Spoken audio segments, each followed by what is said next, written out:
চিরাচরিত পলিটিক্যাল টাউটামি করতে গিয়ে এইবার নিজ নির্বাচনী এলাকায় ধরা খেয়েছেন ব্যারিস্টার ফুয়াদ।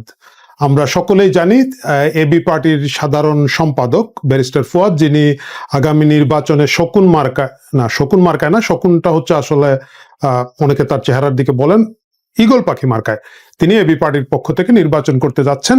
এবং তার নির্বাচনী এলাকায় যাওয়ার পরে তিনি যে টাউটামিটা করতে চেয়েছিলেন সেই টাউটামির বিপরীতে স্থানীয় বিএনপি এবং বিএনপির অঙ্গ সংগঠনের সমর্থিত লোকজন তাকে প্রথমবারের মতো প্রতিহত করেছে। আপনারা অনেকেই আসলে পুরো ঘটনাটা জানেন না জানার কারণে অনেকে ভাবছেন যে এই যে ব্যারিস্টার ফুয়াদ, যার কথা আমাদের আমজনতা পার্টির তারেক বলেছেন যে তারে দেখলেই মনে হয় যে তার কপালের মধ্যে একটা পাকিস্তানের মানচিত্র আঁকা, সেই ফুয়াদকে আপনারা হয়তো অনেকে ভেবেছিলেন যে সে বলেছে যে 16ই ডিসেম্বরের বিজয় দিবসের স্বীকার করে না, সে নতুন বিজয় দিবসের সন্ধানে আছে এবং সেই বিজয় দিবসের খোঁজে গিয়ে হয়তো সে ওইখানের মধ্যে গণধুলাই খেয়েছে বা গণধুলাইয়ের উপক্রম হয়েছিল। মোটেও তা নয়। গোটা বাংলাদেশে জামাত শিবিরের যে নতুন পলিটিক্যাল এজেন্ডা, যে এজেন্ডার একটা পার্ট হিসাবে ব্যারিস্টার ফুয়াদ সেখানে গিয়েছিলেন।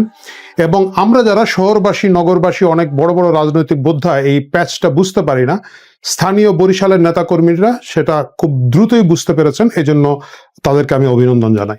আপনারা অনেকেই জিজ্ঞেস করবেন যে এইখানে আবার ভাই জামাত শিবির কোথা থেকে পাইলেন, কোথা থেকে আপনারা এই নতুন রাজনীতি নিয়ে আসলেন, কিসের রাজনীতি? রাজনীতিটা আমি একটু আপনাদেরকে বুঝিয়ে বলি। গোটা বাংলাদেশে আওয়ামী লীগ তো মাইনাস, আওয়ামী লীগের গল্প এখানে না বলি, আওয়ামী লীগরে তো নির্বাচনের খেলাই নিবে না। এখন বিএনপিকে -2 ফর্মুলায় ফেলার জন্য যে -2 দীর্ঘদিন ধরে চলছিল, সেই প্রক্রিয়াটা যেহেতু এখন সেই সুশীল সমাজের সরকার প্রতিষ্ঠিত হয়েছে, বিএনপিকে এখন মাইনাস করা হবে। এবং সেই মাইনাসের জন্যই সারা বাংলাদেশে বিএনপি বিরোধী একটা প্রপাগান্ডা প্রচার চালানো হচ্ছে। এবং সেই প্রচারটা হচ্ছে যে বিএনপি সবখানে চাঁদাকে শেষ করে ফেলতেছে, সব টেম্পু স্ট্যান্ড দখল করে শেষ করে ফেলতেছে, সব সব সব সব শেষ করে ফেলতেছে। এই প্রক্রিয়া এবং প্রজেক্টের আন্ডারে এই ব্যারিস্টার ফুয়াদ এবং তাদের যে গোষ্ঠী নতুন একটা জোট করেছেন। আপনারা দেখেছেন জামাতের 3টা অঙ্গ সংগঠন একসাথে মিলেছে, যেটা হচ্ছে একটা এনসিপি, একটা হচ্ছে এবি পার্টি, ব্যারিস্টার ফুয়াদদের সাবেক শিবির নেতারা মিলে যে এই জামাতের যে ছোট দোকানটা খুলেছেন, এবং আরেকটা হচ্ছে এটার নাম হচ্ছে রাষ্ট্র সংস্কার আন্দোলন, যারা দীর্ঘদিন ধরে রাষ্ট্র সংস্কার করে আসছেন, একটু বাম ঘরানার লোকজন। তো এই 3জন মিলে ডক্টর মোহাম্মদ ইউনূসের যে বইটা আছে 30, সেই রকম একটা 30 জোট করেছেন তারা। এখন প্রশ্ন হচ্ছে যে তাইলে তারা তো জামাতের সাথে নাই, 8 দলের সাথে নাই, তাইলে এই 30 জোট করার পরেও আপনি কেন বা আপনারা কেন ভাবছেন যে এটা বৃহত্তর রাজনীতির একটা গেম? বৃহত্তর রাজনীতির একটা গেম হচ্ছে এদেরকে দেওয়া হয়েছে হাউস দ্যাট বলার জন্য। এরা, আপনারাও জানেন আমরাও জানি, 30 থেকে আসলে 3টা আসনও সারা বাংলাদেশে এরা প্র্যাকটিক্যালি পাবে না। মানে যদি না ওয়াকার এবং তার যে মানে জামাত সমর্থিত যে সামরিক বাহিনীর অংশ আছে, তারা যদি কোনো ধরনের বড় কারচুপি কিছু না করে থাকে, এরা আসলে একটা আসনও পাওয়ার মতো অবস্থা তাদের কোনো নির্বাচনী এলাকায় নাই। তাহলে এদের কাজ কি? এদের কাজ হবে জেলায় বন্দরে এখানে ওইখানে ঘুরে বেড়ানো, এবং বিএনপি কি যে একটা খুবই চাঁদাবাজ দল, খারাপ দল, জঙ্গি দল এবং ইত্যাদি ইত্যাদি ইত্যাদি, এটা বারবার বলা। আপনারা যদি নাসির পাটোয়ারির বক্তব্যগুলো খেয়াল করে থাকেন, আপনারা দেখবেন যে প্রতিনিয়ত তারা দীর্ঘদিন ধরে তারা কিন্তু জামাতকে ওইভাবে আক্রমণ করে নাই, প্রতিনিয়ত নাসির পাটোয়ারিরা শুরু থেকে বিএনপিকে আক্রমণ করে যাচ্ছে। এবং যেসব জায়গায় বিএনপির বড় বড় নেতারা আছেন, এইসব জায়গায় গিয়ে, যেমন কক্সবাজারের সালাউদ্দিনের এখানে তো মাইর খেয়ে কোনো রকমের যান নিয়ে বেরোয় আসছে, এপিসি ছাড়াই বেরোয় আসছে অবশ্য। এই প্রক্রিয়া এবং প্রজেক্টের ভিতরে এখন এই 3 রাজনৈতিক দলকে এক করা হয়েছে, এবং সেটাই হয়েছে। ব্যারিস্টার ফুয়াদের ঘটনাটা কি হয়েছে দেখেন। তিনি সেখানে একটা সেতু উদ্বোধন করতে গিয়েছেন, মানে উনি উদ্বোধন করতে যান নাই, সরকারের উপদেষ্টা ওইখানে গিয়েছেন, 2 জন উপদেষ্টা গিয়েছেন এখানের মধ্যে। এবং যেহেতু তার নির্বাচনী এলাকায় খুব স্বাভাবিকভাবেই তিনি সেখানে উপস্থিত আছেন। উদ্বোধন শেষ হয়ে গিয়েছে, সেতুর কাজ শুরু হচ্ছে।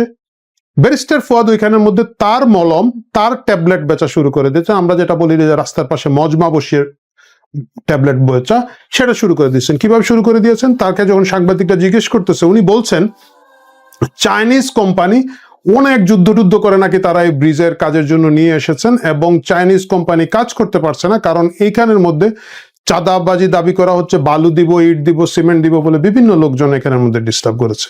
লক্ষ্য করে দেখছেন বিদেশের যে কোনো কোম্পানি, সেটা চাইনিজ হোক কোরিয়ান হোক, এই বাংলাদেশে বিশেষ করে চাইনিজ কোম্পানিরা গত রেজিমের সময় আমরা দেখেছি অসংখ্য বড় বড় প্রজেক্ট করেছে। চাইনিজ কোম্পানিগুলো জানে বাংলাদেশের প্রেক্ষাপটে কিভাবে ব্যবসা করতে হয়, কিভাবে কন্ট্রাক্টর সাব কন্ট্রাক্টর নিয়োগ করতে হয়। এগুলোর মধ্যে চাঁদাবাজি থাকে, লোকাল বিভিন্ন ধরনের দুর্নীতি এটা ওইটা থাকে।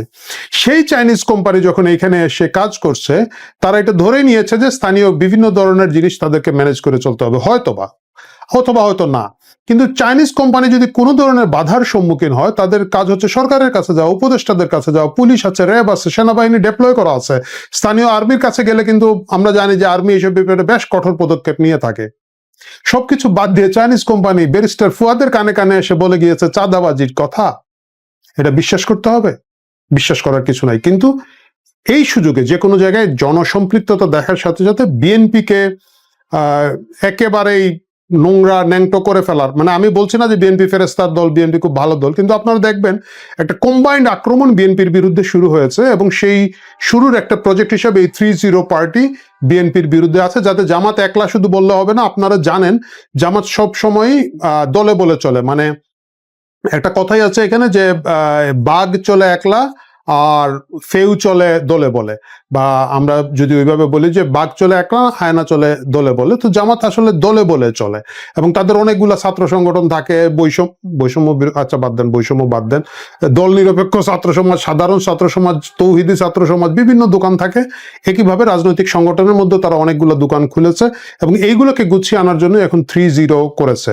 তিনটাই প্রতিষ্ঠিত জামাত সমর্থিত রাজনৈতিক দল। এবং আপনারা দেখবেন ব্যারিস্টার ফুয়াদের উপরে যখন আসলে কোনো হামলাই হয় নাই, তাকে যখন ভুয়া বলে ওই এলাকা থেকে বিএনপির লোকজন তাড়িয়ে দিয়েছেন, সাথে সাথে সবচেয়ে বেশি আঘাত লেগেছে মার্চে, মাসির দরদ বেশি 03, মানে এবি পার্টি প্রতিক্রিয়া দেখানোর আগে কিন্তু আমাদের ন্যাশনাল কমেডি পার্টির চিলড্রেন পার্টির চিলড্রেন নেতা নেত্রী যারা আছেন, তারা ব্যাপক প্রতিক্রিয়া দেখানো শুরু করেছেন। আমি দেখলাম যে তাসনিম যারাও বলছেন যে কি হলো, একটা আপনি যদি একজনের সাথে দ্বিমত পোষণ করেন কোনো সমস্যা নাই, তাই বলে তার গালে কি তার চামড়া খুলে ফেলতে হবে।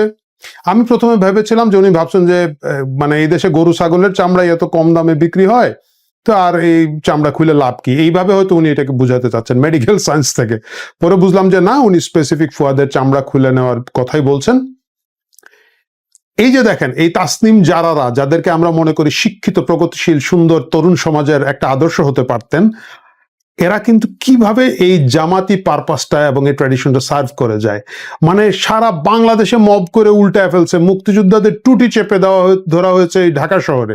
এই ঢাকা শহরে রিপোর্টার্স ইউনিটিতে নন আওয়ামী লীগার, মানে যাদেরকে আমরা বলি লালবদর, এই লালবদরদের একটা সমাবেশের মধ্যে দেখবেন যে মুক্তিযুদ্ধের টুটি চেপে দেওয়া হয়েছে, যেখানের মধ্যে লতিফ সিদ্দিকীকে গ্রেফতার করা হয়েছিল, মঞ্জুর হক পান্নাকে গ্রেফতার করা হলো, আরো কার জন্য গ্রেফতার করা হয়েছে ওইখানের মধ্যে। এইসব নিয়ে কি তাসনিম জারারে কখনো কথা বলতে দেখেছেন? দেখেন নাই। যখন গোপালগঞ্জে বঙ্গবন্ধুর বাড়ি ভাঙ্গার প্রকাশ্য উস্কানি দিয়ে চলো গোপালগঞ্জ চলো বলে এরাই কি প্রচারণা করে নাই? যদিও গোপালগঞ্জে এরা মায়ের খেয়ে পিসি চেপে চলে এসেছে এবং ওয়াকারকে গোপালগঞ্জে গণহত্যা চালানোর একটা সুযোগ করে দিয়েছে, সেটা অন্য আলাপ। কিন্তু এখন দেখবেন আপনি ব্যারিস্টার ফুয়াদের জন্য প্রাণ পুড়ে যাচ্ছে। এই প্রাণ পুড়ে যাওয়ার মূল কারণটা হচ্ছে বাংলাদেশের রাজনীতিতে এই যে মূল 8 দলও আসলে জামাতেরই হাত পাকা ছাড়া বাকিগুলো তো আমরা জানি কি জিনিস। এই 8 দলকে ক্ষমতাসীন করার জন্য জামাতের যে মিডিয়া প্ল্যানের অংশ হিসাবে এই 3-0 পার্টি মিলে একটা হাউস দ্যাট চিৎকার করা, ডিফেম করা, বিএনপিকে যাতে অনেক দূরে রাখা যায়, এই চেষ্টাটা করার জন্যই এই ফুয়াদের এই কাহিনীগুলা। এবং এরা দেখবেন বিভিন্ন জায়গায় যাবে এবং ঘুরে ফিরে তারা এই রাজনীতিটা আগামী দিনেও করবে। এই রাজনীতি করার শুরুতেই বরিশালের লোকজন এটাকে প্রতিহত করেছেন, বরিশালের বিএনপি এবং বিএনপি অঙ্গ সংগঠনগুলো রাইটলি তখনই তারা প্রতিহত করেছেন। আমি তাদের রাজনৈতিক প্রজ্ঞাকে শুভেচ্ছা জানাই, প্রশংসা করি। এবং একই সাথে আমি বলতে চাই, এই যে জামাতের কি যেন এটা লেসপেনশন নাকি বলে না, হয়ে সৈনিক হয়ে, পদাতিক সৈনিক হয়ে যারা রাজনীতি করার চেষ্টা করছেন, তারা আদৌ খুব বেশি দূর এগুতে পারবেন বলে আমার মনে হয় না। প্রিয় দর্শক, একটা ভালো খবর কিভাবে নেগেটিভ হয়ে যেতে পারে। অর্থাৎ পেঁয়াজের কথা বলছি আমি। পেঁয়াজ সরকার আমদানি নিষিদ্ধ করেছে, খুবই ভালো কথা, দেশবাসী ওয়েলকাম জানিয়েছে। কৃষকদের স্বার্থের কথা চিন্তা করে সরকার বিদেশ থেকে পেঁয়াজ আনবে না, বিশেষ করে ভারত থেকে প্রশ্নই আসে না, কারণ ভারতকে আমরা পছন্দ করি না। আমরা আমাদের ফ্রান্স থেকে, আমেরিকা থেকে যেসব বানিয়ে আসে, আমরা সেখানে শুনতে পাই ভারতের সমস্ত পণ্য আমরা বর্জন করবো, এবং আমরা করা শুরু করেছি। সেইখানে সরকার ভারত থেকে পেঁয়াজ এনে আমাদের তৌহিদি জনতা, আমরা যারা ভারত বিরোধী, আমাদের মুখে চুনকালি মেখে দিয়েছে। সরকার কি করছে? আমদানি করছে কোত্থেকে? ভারত থেকে। আরে ভাই, আপনি ফ্রান্স থেকে আনেন, আপনি আমেরিকা থেকে আনেন, আপনি ইংল্যান্ড থেকে আনেন, আমরা উন্নত জাতের পেঁয়াজ খেতে চাই। পাকিস্তান থেকে আনেন, সৌদি আরব থেকে আনেন, দুবাই থেকে আনেন, কাতার থেকে আনেন। হয় ভারত? কেন ভারতের কাছ থেকে পেঁয়াজ আনতে হবে আমাদের? ভারতের পেঁয়াজ খাওয়া আমাদের তো ঠিকও না। আমরা এটা ইহুদি নাসারাদের তৈরি, মানে মুনাফেকদের তৈরি, হিন্দু সম্প্রদায় তারা। আমরা দেশের 92% মুসলিম, আমরা এখন কিভাবে ভারতের পেঁয়াজ দিয়ে তরকারি রান্না করব? ভারতের পেঁয়াজ দিয়ে কিভাবে আমরা ডাল রান্না করব? কোনো কাজেই তো আমাদের এই মুনাফিকদের, হিন্দুদের পেঁয়াজ আমরা গ্রহণ করা ঠিক হবে না। এটা জাতির সাথে এক ধরনের প্রতারণা। বাণিজ্য উপদেষ্টার দোষ হলেও আমরা এটা আইন উপদেষ্টার দোষ হিসাবে ধরে নেব। উনি সমস্ত নাটকগুলো, একবার ইলিশ মাছ দেয়, একবার এই দেয়, সেই দেয়। হয় ভারত পাকিস্তানকে ইলিশ মাছ দেন, আপনি 1200 টন ইলিশ পাকিস্তানে পাঠান, 1200 টন ইলিশ, 2000 টন ইলিশ ইয়েতে পাঠান, আমেরিকা পাঠান। হয় ভারত। আমাদের আব্দুল হক, কর্নেল আব্দুল হক বলছেন ভারতকে আমরা প্রতিবেশী বদলাবো, নতুন 7টা প্রতিবেশী তৈরি করবো 7 সিস্টার ভেঙে। আমাদের আজমি সাহেব বলেছে 7 সিস্টার ভেঙে ফেলা পর্যন্ত বাংলাদেশে শান্তি হবে না। সেখানে আমরা বাংলাদেশের টাকা, সাধারণ মানুষের টাকা, ট্যাক্সের টাকা আমরা ভারতকে দিয়ে দিচ্ছি। ভারত সমৃদ্ধ হোক, এটা কি আমরা চাই কখনো? প্রশ্নই আসে না। আমরা অলরেডি ভারতীয় পণ্য বর্জন করা শুরু করে দিয়েছি। আমাদের ফ্রান্সের যে খলিফা আছেন, তিনি যে বাণী দেন আমরা সেটা মানি। আমাদের আমেরিকায় যে নায়েবে আমির আছেন, তিনি যে বাণী দেন আমরা সেটা মানতে চাই। কিন্তু কে কার কথা শুনে? উপদেষ্টারা কি আমাদের কথা শুনে? এরা গোপনে গোপনে ভারতের পক্ষে। এইটা দেশের মানুষ কোনোভাবে মেনে নেবে না। কি বলছে পত্রিকা ইত্তেফাক থেকে পড়ি, একটু শুনেন। অসহায় হয়ে গেলাম আমরা, মুখ দেখাইতে পারবো না, মুখ দেখানো যাবে না। ভারতের বিরোধিতা করেছি, এখন কি পেঁয়াজ কেনার জন্য? আমদানির অনুমতি দেওয়ার পর একদিনের ব্যবধানে কেজিতে 20 থেকে 40 টাকা কমেছে পেঁয়াজের দাম। আর আমাদেরকে অপমান করার, আর এতে কিছুটা স্বস্তি ফিরেছে বাজারে। ব্যবসায়ীরা বলছেন আমদানি অব্যাহত থাকলে, এটা ব্যবসায়ীরা বলেন আমরা আমেরিকা থেকে আমদানি করবো, আমরা ফ্রান্স থেকে আমদানি করবো, ইংল্যান্ড থেকে আমদানি করবো, তুরস্ক থেকে আমদানি করবো। আমদানি অব্যাহত থাকলে মুড়ি কাটা পেঁয়াজের দাম, সরবরাহ আরো অনেক কমবে। হায় হায় হায় হায়। তাও কি বলছে? ভারত থেকে আনলে। আমরা ভারতের কথা শুনতে চাই না। ভারত যেখানে আমরা ভাগ করে ফেলছি, ভারত যেখানে আমরা দখল করব, সেখানে কাজী মোহাম্মদ ইব্রাহিম যেটা বলেছেন, মুফতি কাজী ইব্রাহিম সাহেবের কথা শুনে নাই এই উপদেষ্টা মণ্ডলী? আমির হামজার বক্তব্য শুনে নাই? মুফতি ইব্রাহিম কি বলেছেন ভারত সম্পর্কে, রয়ের বিরুদ্ধে? সেটারও কোনো গুরুত্ব দেওয়া হইল না এই বর্তমান অন্তর্বর্তীকালীন সরকার, ডক্টর ইউনূসের সরকার। যাই হোক, পেঁয়াজ আনে, গোপনে গোপনে আরো কি আনে, আমরা এগুলো খুঁজে বের করবে, আরো খুঁজে, চাল ডাল নাকি সবই আনে। আমরা আমাদের মানে মান সম্মান ইজ্জত, একটা 92% মুসলিম দেশের মানুষ আমরা যে আমাদের একটা আত্মহংকার আছে। আমরা ইহুদি নাসারা মুনাফিকদের কিছু ধরি না, খাই না, টাচ করি না। সেই অবস্থানটাতে আমাদেরকে থাকতে দিতে হবে। ঠিক আছে, পেঁয়াজ নিয়ে আরো বহু কথা আছে, কিভাবে দাম কমছে, কিভাবে আবার বলছে ভারত থেকে অব্যাহত। ব্যবসায়ীদের তীব্র প্রতিবাদ জানাচ্ছে এই কথা। ব্যবসায়ীরা তাদের মন বড় করতে হবে, পার্শ্ববর্তী দেশের কথা আপনাদের ছেড়ে দিতে হবে, ভুলে যেতে হবে। আপনারা আমেরিকা, ফ্রান্স, কানাডার কথা বলেন, আমরা সেই জায়গার জিনিস খেতে চাই। ও, তারা তো ইহুদি নাসারা খ্রিস্টান নাকি? তাহলে কোথায়? তাহলে সৌদি আরব, কুয়েত, মিডল ইস্ট থেকে আনবেন, পাকিস্তান থেকে আনবেন। অবশ্যই ভারত থেকে নিয়ে ঘুরিয়ে হইল দুবাই, কানাডা, পাকিস্তান হয়ে ভারত থেকে নিয়ে গোপনে এগুলো সুন্দর ইয়েতে নিয়ে যেতে পারে, পাকিস্তান নিয়ে যেতে পারে। পাকিস্তান নিয়ে একটা খুব সুন্দর হবে, ভালো হবে। গোপনে ভারতের কাছাকাছি পাকিস্তান নিয়ে পাকিস্তান থেকে বাংলাদেশে পেঁয়াজ, চাল, ডাল, নিত্য প্রয়োজনীয় মশলা সমস্ত কিছু আসবে, আমাদের কোনো আপত্তি থাকবে না। সরকার এই চালাকিটাও করতে পারছে না, কি ডাইরেক্ট ভারত থেকে আনে না। উপদেষ্টা পদে যদি আমি যেতে যাক, বুদ্ধি পরামর্শ কিছু দিতাম।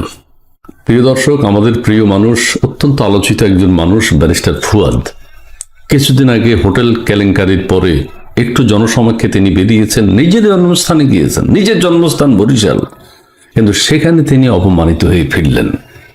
এটা জাতি কোনোভাবে মেনে নেবে না। এটা সম্পূর্ণ গোয়েন্দা ব্যর্থতা, সম্পূর্ণ গোয়েন্দা ব্যর্থতা। ব্যারিস্টার ফুয়াদ, তিনি একজন ব্যারিস্টার, তিনি বরিশাল যাবেন, নিজের জন্মস্থানে যে বক্তৃতা দেবেন, সেখানে তাকে নাজেহাল হতে হলো।